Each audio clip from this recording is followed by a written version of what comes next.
While ordinary Britons struggle with an acute cost of living crisis, some luckier ones are set to be laughing all the way to the bank. That's because, according to internal Treasury documents, UK energy firms are set to make a whopping £170 billion in excess profits over the next 2 years. Yes, £170 billion. That possible windfall would accrue to gas producers and energy generators. And excess profits are the difference between what energy producers are predicted to actually make and the profits they could have expected to make based on the outlook for prices before Russia's invasion of Ukraine. In other words, they are the windfall these firms will make thanks to the war in Ukraine. They would therefore be prime targets for a windfall tax, yet our likely future Prime Minister has already made her views on those clear. One thing I absolutely don't support is a windfall tax. I think it's a Labour idea. It's all about bashing business, and it sends the wrong message to international investors and to the public. The message Liz Truss seems to be keen to send to international investors and the public is that, yes, you too can make billions of unearned wealth due to the outbreak of a war. I'm not sure what economic theory justifies that particular statement. Meanwhile, Liz Truss looks set to give another bung to oil and gas companies in the form of licenses to keep drilling for fossil fuels. This week, it's been reported that she's keen to grant up to 130 new drilling licenses in the North Sea. The immediate effect that will have on energy prices is unclear, given these can take decades to come on tap. What it will do, though, is lock us into a high-carbon future. Greg Parr is chief scientist at Greenpeace UK. He said this: "Unleashing a North Sea drilling frenzy isn't a plan to help bill payers, but a gift to the fossil fuel giants already making billions from this crisis. New oil and gas could take a quarter of a century to pump out, will be eventually sold at global prices and have no real impact on energy bills, yet still fuel the climate crisis." Of course, we've known for a while now that Truss has a penchant for fossil fuels. For example, throughout the Conservative leadership campaign, she's never missed an opportunity to back fracking. We need to make sure we're using our reserves in the North Sea and incentivising companies to do that. We need to make sure we're fracking in parts of the country where there is local support for that taking place. The Tory cheers are what always really freaks me out in those situations. Why do they all love fracking so much? Do they own shale fields? I can't imagine many of them do. So is it that the destruction of the planet just turns them on? It's creepy, it's bizarre. Whatever the case, it's clear that neither Truss nor her Tory base support fracking because they prioritise keeping Britain's lights on. I think one of the most depressing sights when you're driving through England is seeing fields that should be full of crops or livestock full of solar panels.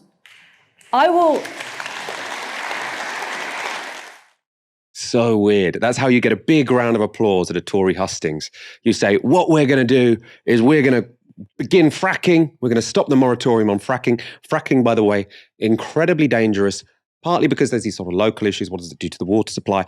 But the main issue from my perspective is that you release methane in the process. So natural gas, that is methane. When you burn it, it is slightly greener than coal. You know, it still creates CO2, but it creates less CO2 than coal does if you're making electricity with it. The big danger, though, is that when you're fracking, when you're having these little explosions to get it out of rocks in the ground, some of that leaks into the atmosphere. Methane is actually way, way, way more damaging than CO2. So fracking, big round of applause. We love fracking. Solar farms, we hate solar farms. If you say you're going to ban solar farms, you get a big round of applause for that as well. These people really just want us all to die. That's the only conclusion I can really come to. Dalia, Liz Truss hates wind. She hates solar. She loves fracking. And now she's going to be giving out 130 licenses to drill in the North Sea. How screwed are we? I feel like you can always rely on a Tory audience to cheer on the annihilation of humanity, like whether it's climate crisis or pressing the red button, like there's a real death drive that is just powering this entire party, which if it was just them, whatever, but it impacts all of us. And so it's devastatingly terrifying. once these energy prices go up and it becomes normalized, this idea that the cap is going up and up in this uncontrollable way, is not in line with wages, yet these companies are also making these obscene profits. Once you normalize that under the guise of a crisis, prices rarely go back to where they were before. It's much easier to raise prices than to bring them back down.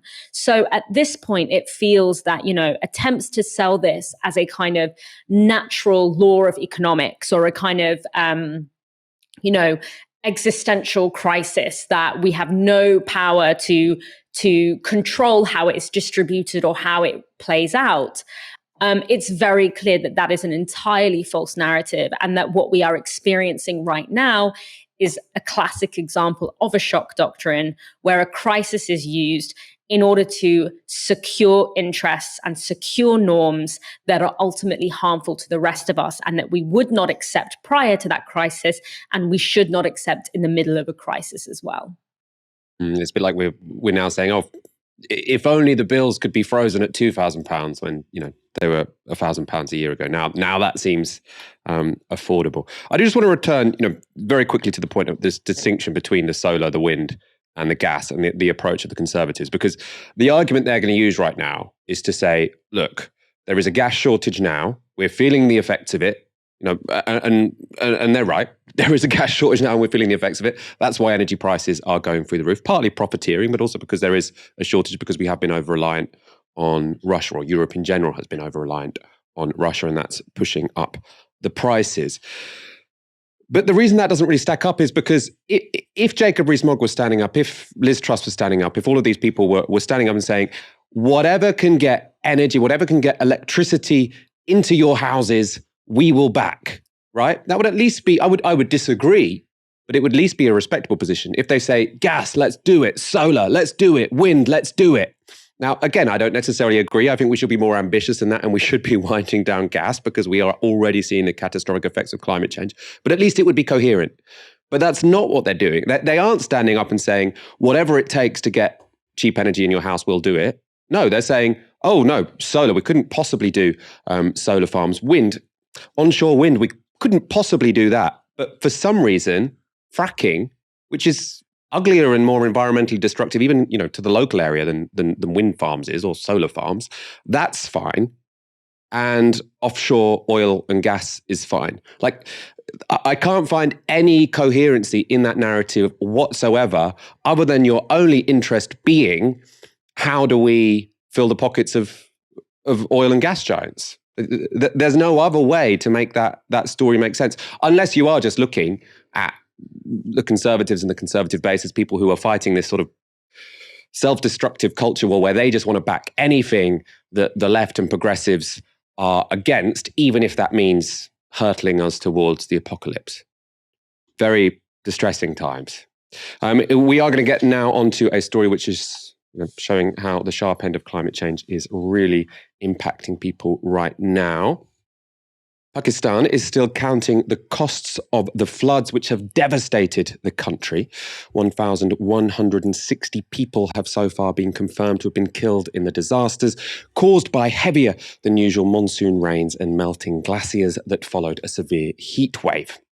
On Monday, Pakistan's Minister of Climate Change said around 1/3 of the country was underwater, affecting 33 million people. And in a message on Tuesday, the UN's disaster relief spokesperson said 500,000 people displaced by the floods were sheltering in relief camps. They estimate that 1 million homes have been damaged and over 700,000 livestock have been lost. Pakistan's planning minister has suggested the floods have caused at least £8.5 billion worth of damage. Earlier today, I spoke to Asad Rehman, who is Director of War on Want and co-founder of the Climate Justice Coalition. Asad was born in Pakistan and has spent years raising the issue of Pakistan's vulnerability to climate change. I began by asking him to explain exactly what caused these disastrous floods. So what Pakistan is suffering now is, from a torrential downpour.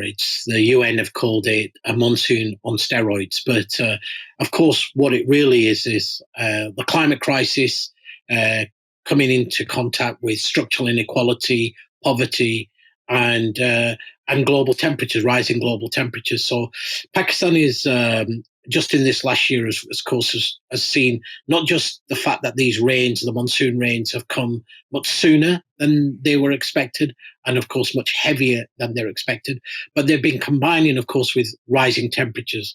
Earlier this year, Pakistan recorded temperatures of 53 degrees centigrade. Now, Pakistan is also home to 7,000 glaciers, which is the largest amount in any single country. And as temperatures rise, those glaciers begin to melt and glacial lakes begin to overflow. And so when you have these torrential rains added into that mix, we see the country being flooded. So can you unpack in a bit more detail, to what extent is the vulnerability of Pakistan to climate change? Is it where the location of the country, the sort of geological features of the country, and to what extent is this a social problem and about poverty?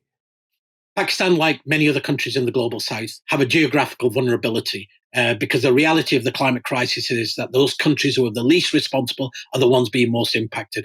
Pakistan has contributed less than 1% to global emissions, yet has a vulnerability of putting it at the seventh most vulnerable country in the world. But it's also structural. So when we see floods take place, for example, in Europe and in Germany in 2021, we saw the German government immediately be able to intervene and provide 30 billion euros to be able to support their communities to rebuild, to invest in early warning systems, and to rebuild those affected areas. Pakistan had absolutely no money to be able to do that, had to go cap in hand to the IMF to beg for more debt-creating loans, and is now making a global appeal saying we need $10 billion to be able to rebuild. The reality is, countries in the global south are starved of both the resources, the technology, and don't have the capacity to be able to deal with these climate crises. And that's because we have deliberately impoverished the global south through our trade system, through our tax system, through the way that our corporate and global neoliberal economy operates. But also added on to that, of course, now is the toxic vulnerability of the climate crisis. This is the never-ending crisis that we talked about, the permanent crisis for the global south coming together. And what we're seeing is the global north turning its back and leaving the global south to burn. That's why when we talk about climate apartheid, and when the UN says this is the era of climate apartheid, Pakistan immediately demonstrates that. The wealthiest countries in the world, when they deal with crisis, have the resources to be able to support their community, their citizens, and rebuild. And the global south, the poorest in the world, are left simply to burn or drown. And we've talked sort of during climate negotiations before about how one of the sticking points has sort of consistently been that the countries of the global north, the richer world, is not willing to do the kind of technology transfer and cash transfers that are required to help poorer countries adapt to climate change. Are we seeing here basically the consequence of that, the consequence of the failure for the global north to support the global south?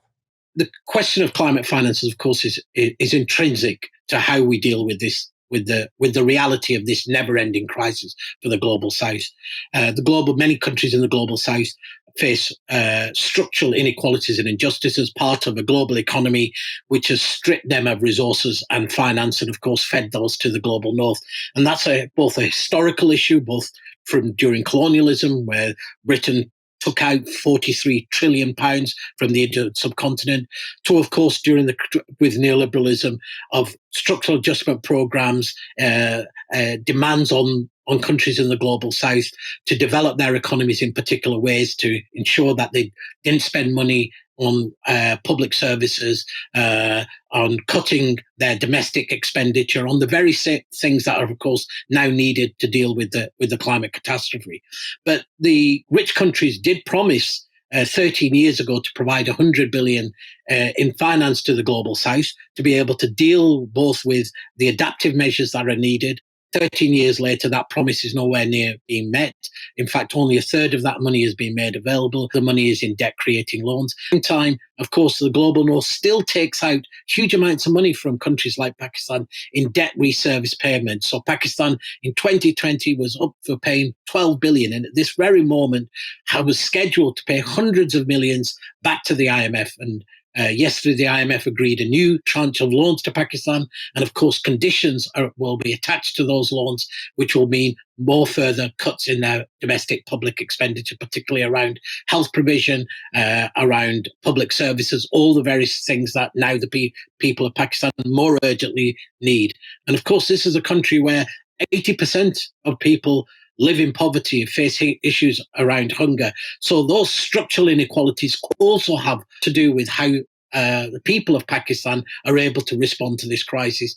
It's said that much of Pakistan basically already struggles to barely survive. And when these catastrophes come along, they, of course, have left with no resilience and no option and an inability to be able to survive at all. And that's why we're seeing that of the 33 million people directly affected, the millions of homes, schools and hospitals that have been wiped out, the fact that Pakistan is not just under half the country is underwater, but that many of Pakistan's farmers of local communities have lost all of their food production, have lost up to 90% of their livestock. This is going to be a crisis that lasts decades for Pakistan to be able to recover, if it can ever recover, of course, because the vulnerability that it has, both geographically, it is home to 7,000 glaciers, and as temperatures rise, those glaciers begin to melt, glacial lakes begin to overflow, and then that combined with, of course, supercharged monsoons, typhoons, hurricanes, all of these basically overwhelm a country's ability, no matter how strong its infrastructure, to be able to survive these kind of catastrophes. And so you've got there, I mean, it's almost overwhelming, isn't it? You've got this compounding situation of a lack of economic resources to recover from this crisis, and then given the speed at which climate change is moving and the particular vulnerabilities of Pakistan, it's quite likely that as it starts to rebuild, you have another disaster. I mean, in that sort of maelstrom of problems, what should the priorities be? You know, how should people be thinking? This is how. I mean, obviously, we're in the West. How the West could be, or helping Pakistan, or stopping doing the things which are actively harming it. What should we be focusing on now? Rich countries' response, including the UK, literally can be summed up as: we're arsonists. We've just burnt down your home, and now we're sending you a get well card. I mean, the response has been absolutely pathetic. Western governments fail to fulfill their pledges. So even on the most urgent things about how do you get food, fresh water, how do you stop the diseases from, of course, overcoming what is now a traumatized part of Pakistan's population. But the real question next is, of course, is what do we do?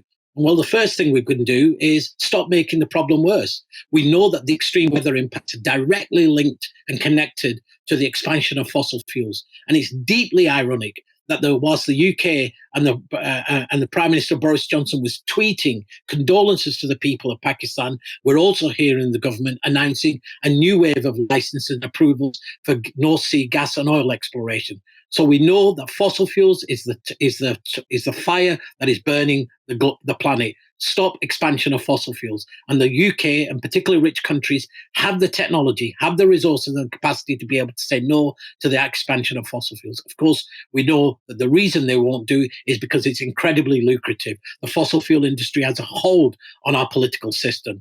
Over the last 3 decades, it's made 2 trillion in profit, and it's already banking on making billions more in the face of both the cost of living crisis and, of course, the climate crisis. The second thing that Britain and other rich countries need to do, of course, is provide immediate climate finance.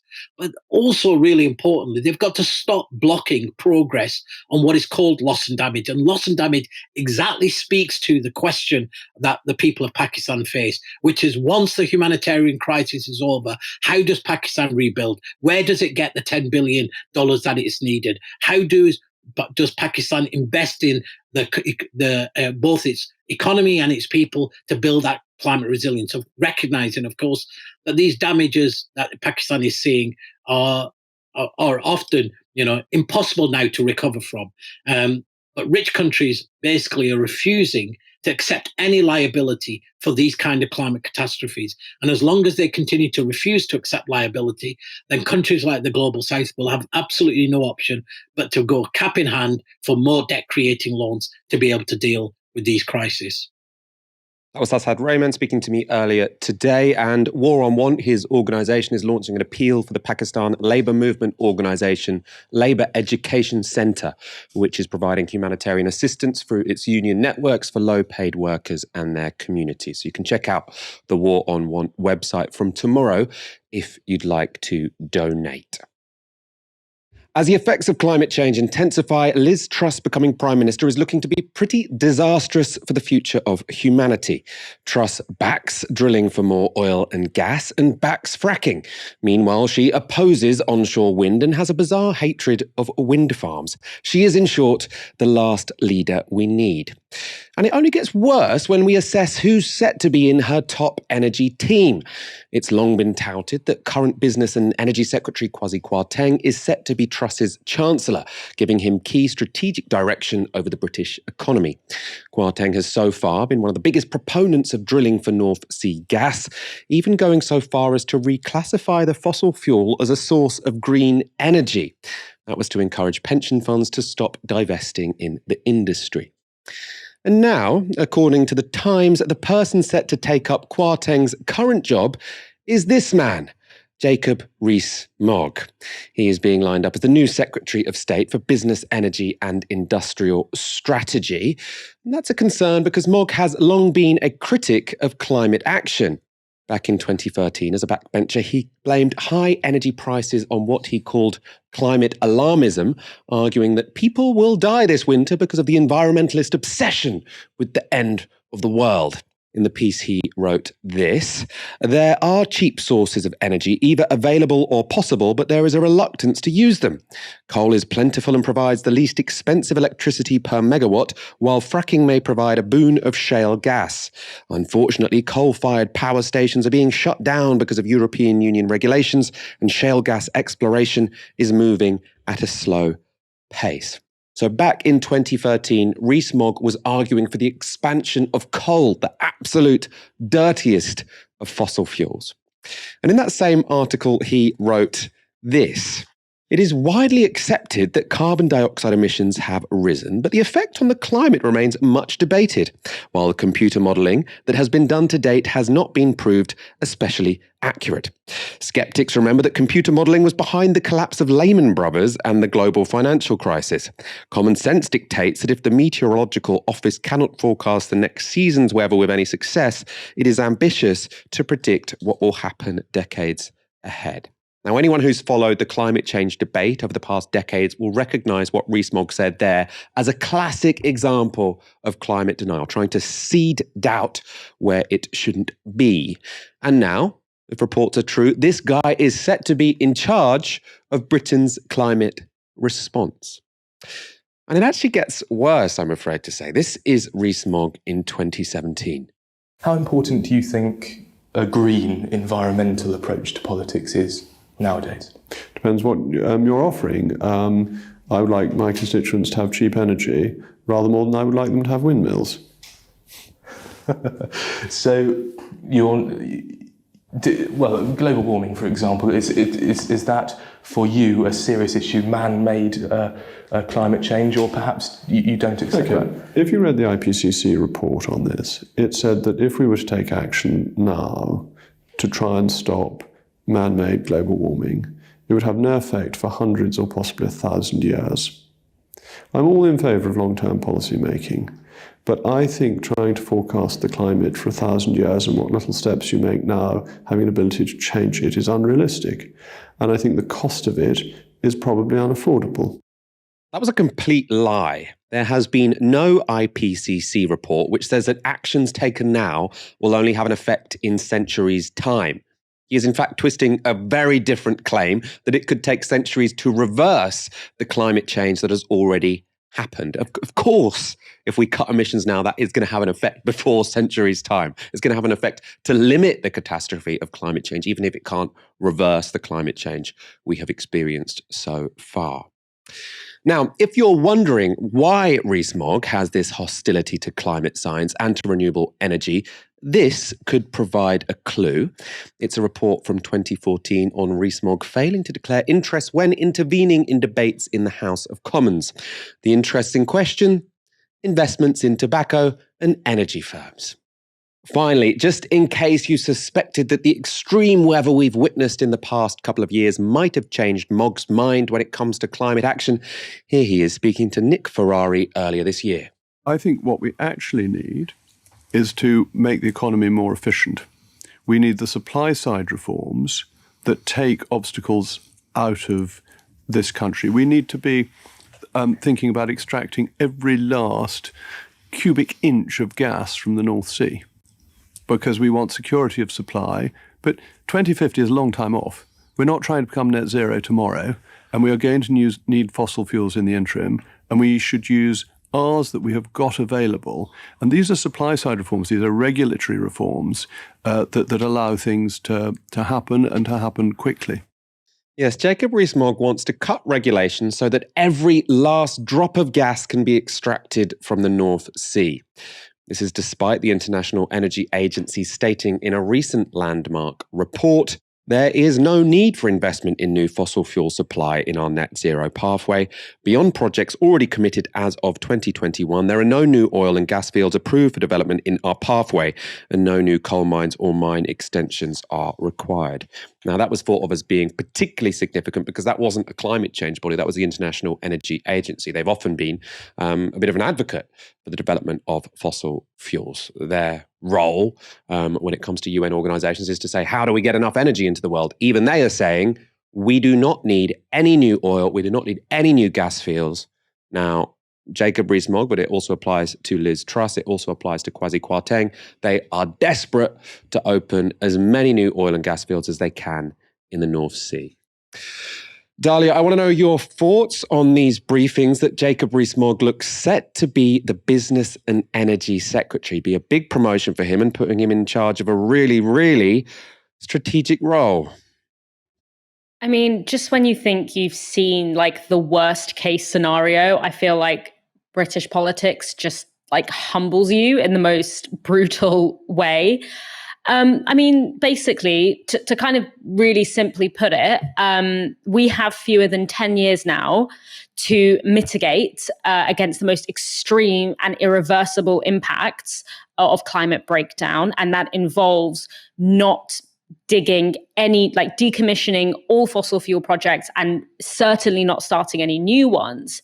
And instead, Britain, which is a nation that arguably has the biggest historical responsibility for the climate crisis that we are in, has put in essentially a climate denier by another kind of appearance as energy secretary. You know, saying things like throwing into dispute the ability of climate scientists to accurately model or to seriously model or to basically model the seriousness of climate change is a form of climate denialism as far as I'm concerned. That is catastrophic, actually, that we have decided to use these precious years and give them to someone like Jacob Rees-Mogg. It's deeply unforgivable, especially given the historic role that Britain has played in bringing the world into this crisis to begin with. It's just such a wasted opportunity because for so many of the reasons that you've outlined, it's the extreme weather that has been seen in Britain over the summer, the cost of living crisis and the particular way this is playing out along the lines of energy. This could be a moment where we really reckon with the fact that our energy system has been broken for a really long time. Like energy, it's long been unaffordable for most of the global population. The way that energy is extracted and distributed has had devastating consequences politically, ecologically, in all senses around the world. Our energy system has always actually been really bad at doing what an energy system is supposed to do, which is to make sure that as many people around the world have enough energy to heat their home, cook their food, connect with their loved ones, connect with one another, etc. And even though technologically delivering that is fully within our capabilities, it's not being delivered because of the particular way that our energy system is designed and the energy source that we continually insist on using. And by we, I obviously don't mean everyday people. I mean basically energy execs. And now the ineffectiveness and the violence of that system is starting to really hit the global north. This should be a time where globally we can really form bonds of solidarity and talk about and figure out how we are going to make real the dramatic changes that we need to make of our energy system, of decommodifying and decarbonizing our energy system. Doing that in the time frame that we have is not an easy feat. Even if we threw everything that we have at it, we might not manage it. It requires all hands on deck. It requires a collaborative, global, committed effort. And yet, instead of doing that, we are wasting precious time having arguments and discussions with people like Jacob Rees-Mogg that range from the completely facile, debating how attractive solar panels and wind farms are, to the downright murderous, which is, commissioning new fossil fuel projects, given the science that we know. Future generations, if they ever exist, will look back in absolute horror at what people like Rees-Mogg and Truss were allowed to do with these precious years that we cannot get back. I often thought sort of the comparisons of Boris Johnson to Donald Trump were often a bit overblown.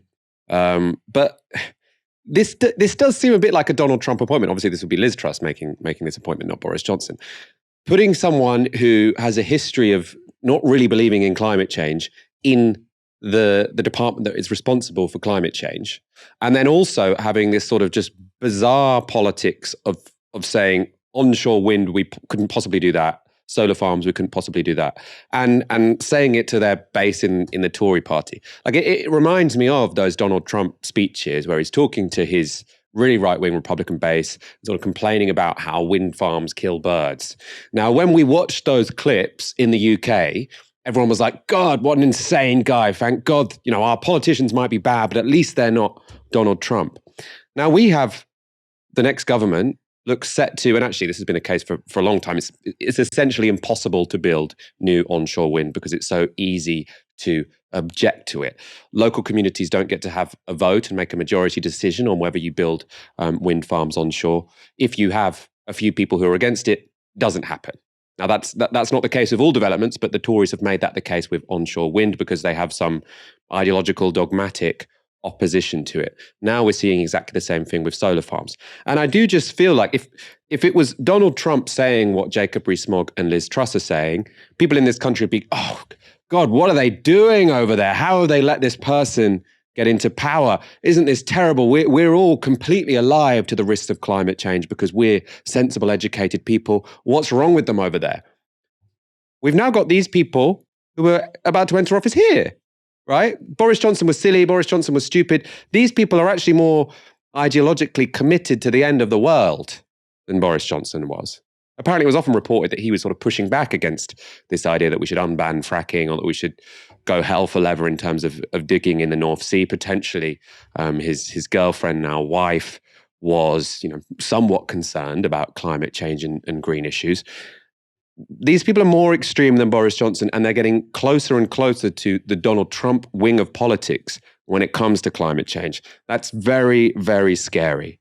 Very, very scary, especially when you're looking at the kind of scenes we're seeing in Pakistan right now, the kind of scenes we're seeing in the Horn of Africa.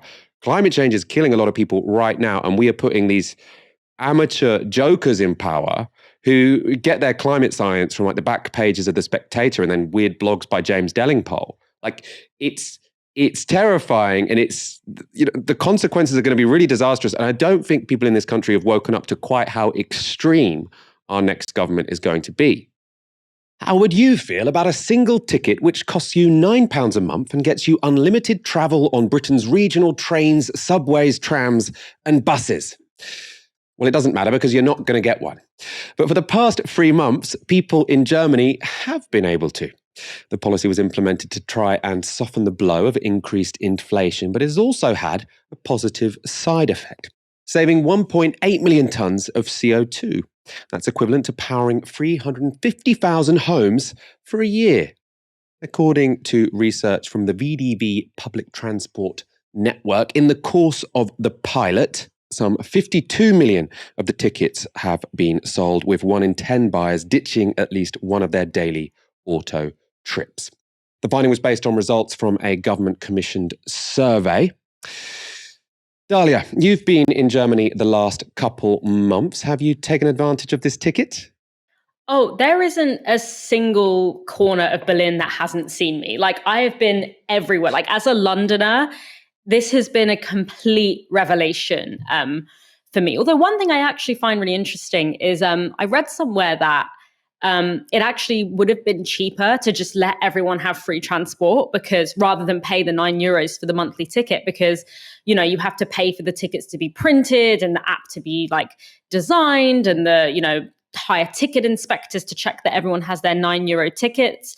If that is the case, I think it's really interesting about, you know, why they wouldn't just make it free instead of having this €9. I think there's like this general sense that, you know, you can't get people used to the idea that anything can be free, which kind of sucks. But generally, you know, it's been incredible. It's been so transformative. You know, I've always, you know, abstractly supported the notion of subsidized or free transport, because, you know, on paper, it's just obviously like such a good idea.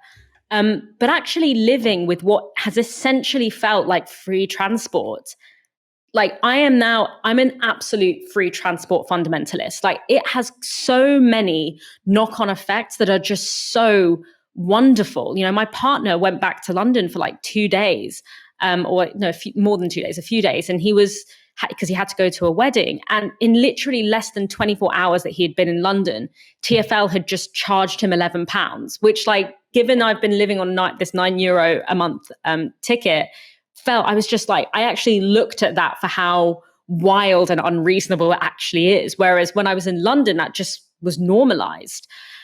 But one thing, you know, when I talk about the knock-on effects, obviously the climate impact is really important.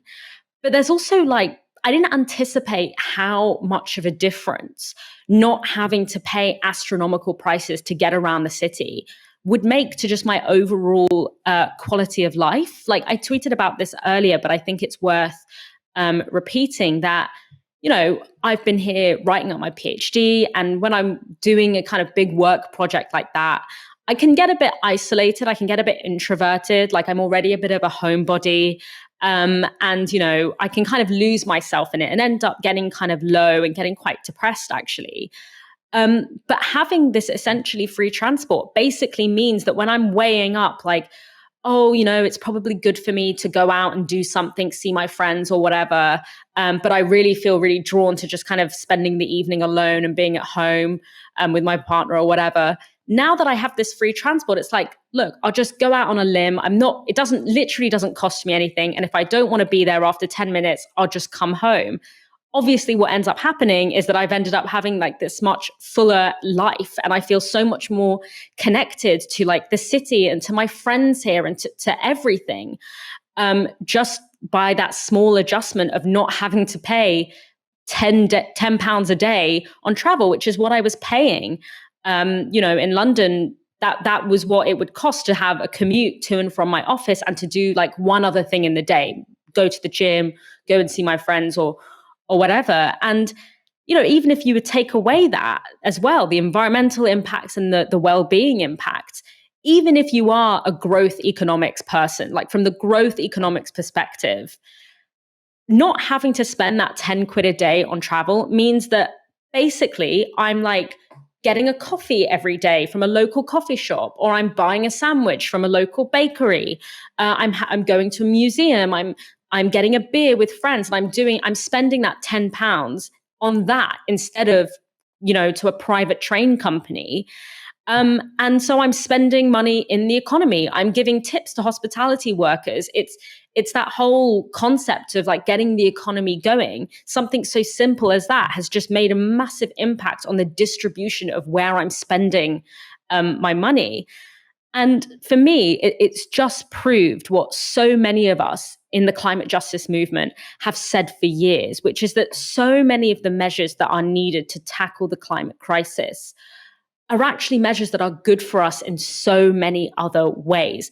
Because the system that privatizes our basic needs, that takes our basic needs and makes it into commodities for big companies to extract as much money from as possible, that is the same system that's destroying our planet. And when you correct that system, you not only make our planet more sustainable, but you open up our imagination and our ability to access, and all of these different services, and to rewire our economy around care and around people's needs rather than around the needs of BP or Shell.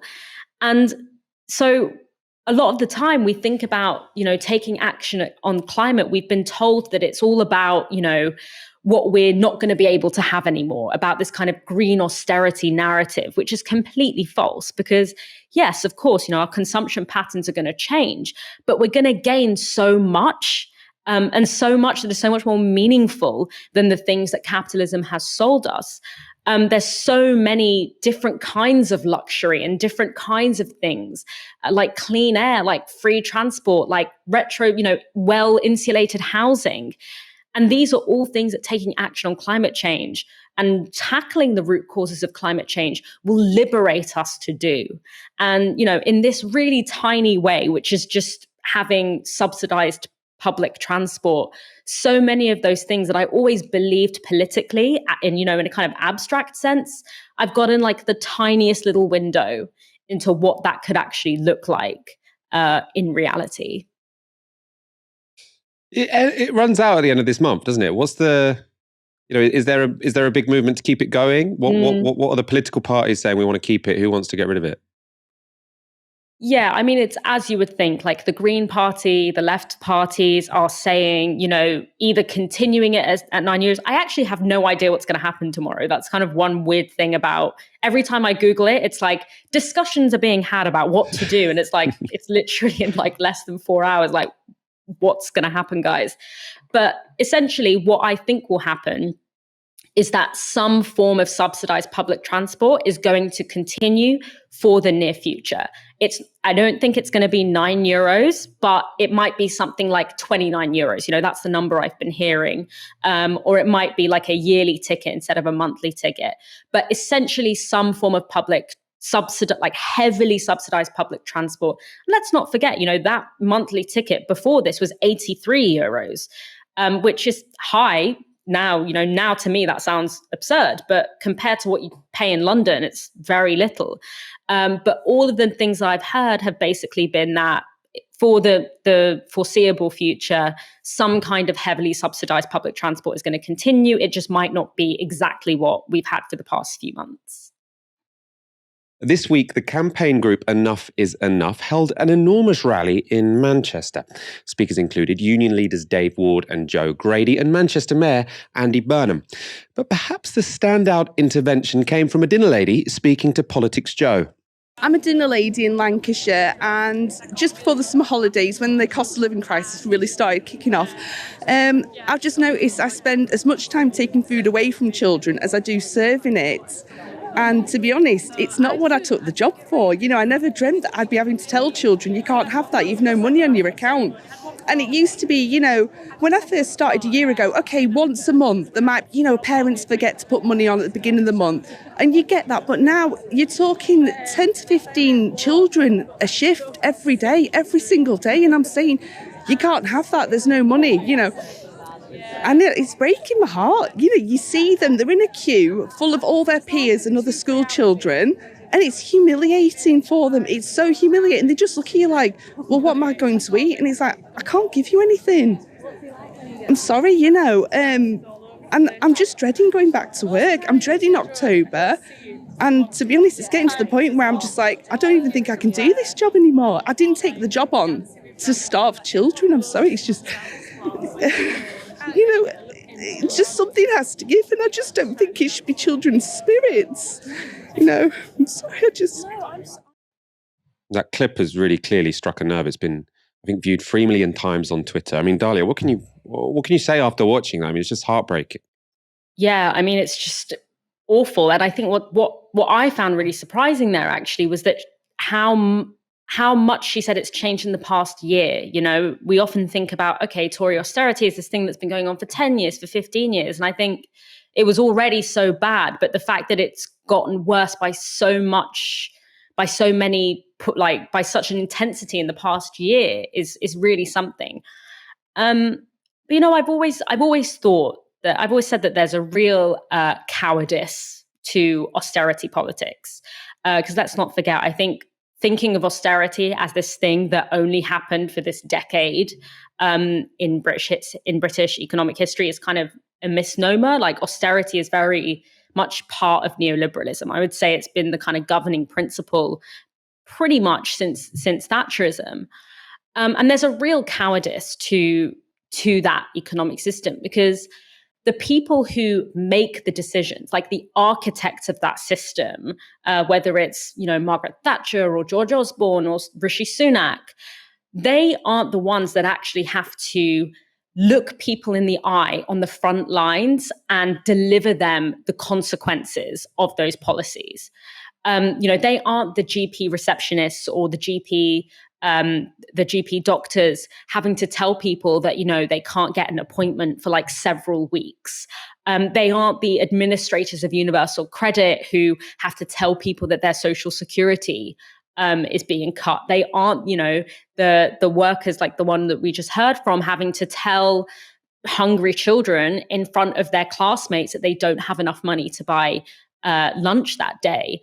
That's left to ordinary people, that work, and often women. Actually, I think it's the people who occupy that role tend to be women, and we are the ones that have to represent that incredibly cruel system to the people in our communities, and to not only have to face the trauma and the harm of being denied essential services, but also the trauma of having to be the ones to deny those essential services, even though we aren't the ones that made the decision to do so. You know, I remember being at a like contraception clinic a few years ago, and I saw this sign by reception saying, you know, basically something along the lines of, austerity has meant that we can't provide the service that we want to provide to everyone and that needs it.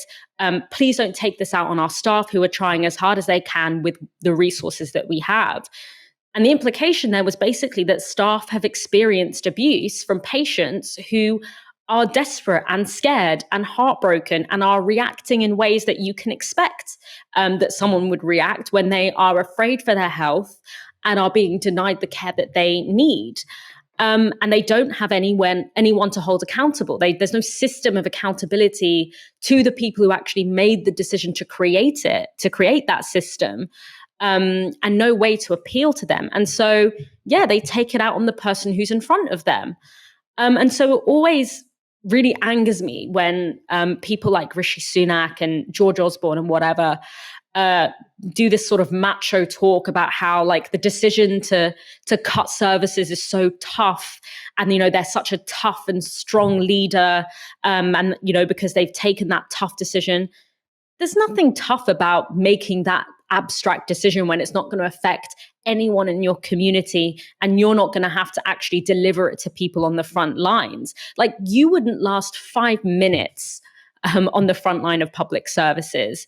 And, you know, that's where that's what really I was thinking when I heard this woman speak, is that, yes, you know, we know the cruelty and the catastrophe of an economic system that is fundamentally based in austerity and shrinking the ability of us to publicly own our essential services and for everyone's needs to be met. It's not only cruel and catastrophic, it's like fundamentally deeply cowardly. And it just makes me feel so disgusted at the architects of that system. I mean, I have the same thing whenever I call my GP. It's always, you've got this recorded message. We're under a lot of pressure at the moment. We're really struggling to see everyone. Please don't be abusive to our staff. And obviously, you know, as you say, that's obviously there is never any excuse to be abusive to any staff wherever they work, public services or whatever. But clearly the reason they're saying that is because the poor service they've been forced to give, because they've, you know, that their money has been cut to the bone over the past 12 years, means that some people probably are lashing out because they're in desperate situations. If you're very worried about your health and it's very difficult to get a GP appointment, that doesn't justify, obviously, being horrible to a receptionist at a GP clinic, but it's not surprising that it's happening more often. And it's just, you're right, the cowardly decisions that are made in Westminster are, severely damaging the life chances of vulnerable people, and also making the lives of public service workers unlivable because they can't do what they want to be doing, which is helping people. And related to this story, another recent development, bit of news. The increase in kids struggling to afford school dinners goes hand in hand with food banks struggling to meet increased demand. Organisations representing 169 food banks have told The Guardian that the number of people seeking emergency help has grown dramatically in the last few weeks. This was all while donations have shrunk. So The Guardian report that of the 169 providers, nearly 70% said they may need to turn people away or shrink the size of emergency rations this winter. Almost 3/4 said food donation levels had dropped since April, despite the spiralling demand. The Guardian also report that volunteers in food banks are facing the same emotional challenges described by the dinner lady in that clip. Sonia Antoniou-Palmont runs the London-based charity Olive Branch Aid. She told the paper this: like many organisations, we know that the coming months as winter begins to bite will be the hardest one yet for many. We also know that our volunteers will find it difficult, as we will only have resources to be able to help a fraction of the people we are expecting to see in difficulties this winter. So another example of exactly what we're talking about, the consequences of austerity, terrible for people who relied on those public services, also terrible for people who are providing those public services because they can't do what they want to do, which is offer a good service to everyone who needs it. And because of decisions made by Tory cabinet ministers who've never worked in jobs like this, who've never struggled in their lives, they are going to have to go through that really horrible situation of saying no to people who they do not want to say no to, people who should not be told no when they are asking for support because they genuinely need support, but we have stripped the state back to such a degree that people can't get the help they need. All decisions made by people who are extraordinarily rich, who have never struggled in their lives. Now, we are coming to a close. I want to close the show by sending our solidarity to colleagues at Reach PLC. Reach PLC own The Mirror, The Express, and a bunch of local papers. Their CEO took home £4 million last year, but editorial staff are being offered a real terms pay cut, and today they've gone on strike. To find out more about that dispute, you can check out this excellent piece by my colleague Moya Lovia-McLean, who reported on how bosses at the group encourage their lower paid colleagues to get side hustles to try and add to their wages. The link is in the description to this video. Of course, that kind of dynamic would never happen at Novara because we're all paid the same. Dalia, it has been a pleasure being joined by you this Wednesday, even if we had a bunch of difficult topics to go through. Yeah, it was lovely to see you again. I missed you last week. I was on annual leave, but with a cold, so I actually just spent most of it in my house with a dog I share. We will be back on Friday at 7 p.m. You've been watching Tiski Sour on Novara Media. Good night.